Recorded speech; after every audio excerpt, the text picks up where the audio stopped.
নমস্কার বন্ধুরা, রিথা kitchen with village ফুডে আপনাদের সবাইকে স্বাগত। টক মিষ্টি জেলি বানানোর জন্য 3টি কাঁচা আম নিয়ে নিয়েছি। কাঁচা আমগুলোকে আমি ছাড়িয়ে নেব। পুরো ভিডিওটা দেখার জন্য অনুরোধ রইল। চ্যানেলে নতুন হলে সাবস্ক্রাইব করতে ভুলবেন না। দেখুন বন্ধুরা, আমটা কিন্তু ছাড়িয়ে নিয়েছি। এবার আমি জলের মধ্যে দিয়ে দিলাম। সব আমগুলোকে ছাড়িয়ে নিয়েছি। এবার হাত দিয়ে ঘষে ঘষে আমগুলোকে ধুয়ে নেব। আমগুলোকে ভালো করে না ধুলে আমের গায়ে কালো কষ লেগে থাকবে, তাতে জেলিটাও কিন্তু কালো রং হবে। একটা গ্রেডার নিয়ে নিয়েছি। গ্রেডার দিয়ে আমি আমগুলোকে হালকা হাতে ছিলে নেব। আমি গ্রেডারের বড় অংশটা দিয়ে কিন্তু গ্রেড করে নিচ্ছি।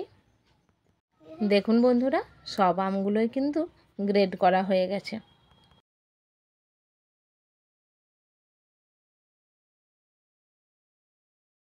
দেখুন গ্রেড করা আমগুলো কি সুন্দর লাগছে না?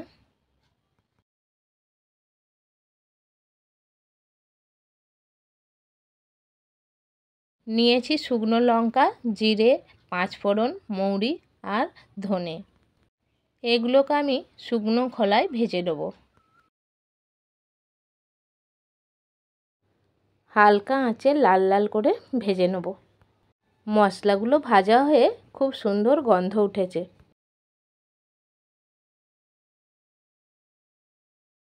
এবার আমি মশলাগুলোকে নামিয়ে নিচ্ছি একটা জায়গার মধ্যে।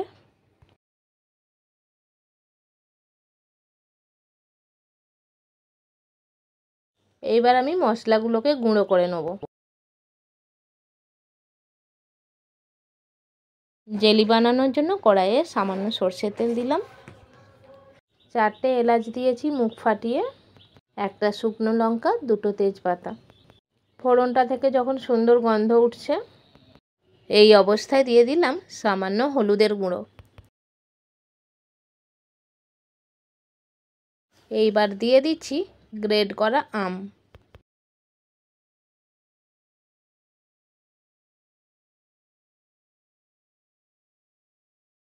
আমটাকে 2 মিনিট নেড়ে নেওয়ার পরে দিয়ে দিচ্ছি স্বাদ মতো লবণ।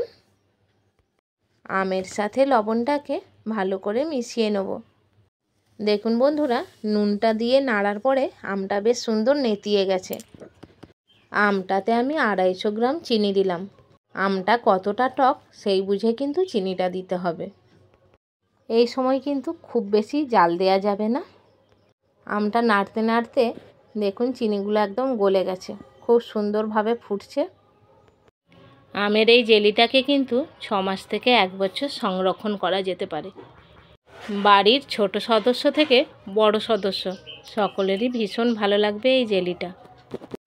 আশা করছি এই রেসিপিটা আপনাদের ভীষণ ভালো লাগবে। আমের জেলির পাকটা কিন্তু একদম হয়ে গেছে। দেখুন বন্ধুরা, টুপ টুপ করে আমের জেলিটা পড়ছে।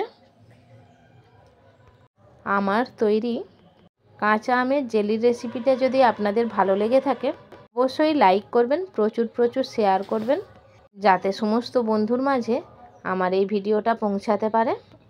কারা কারা এরকমভাবে আমের জেলি বানালেন তারা কিন্তু অবশ্যই কমেন্ট করে কমেন্ট বক্সে জানাতে ভুলবেন না। আমের জেলিটা একটা পাত্রের মধ্যে ঢেলে নিয়ে ওপর থেকে ভাজা মশলা ছড়িয়ে দিলাম। ভাজা মশলাটা দেওয়াতে এত সুন্দর গন্ধ উঠেছে বন্ধুরা, বলে বোঝাতে পারবো না। কত সুন্দর লাগছে না বন্ধুরা?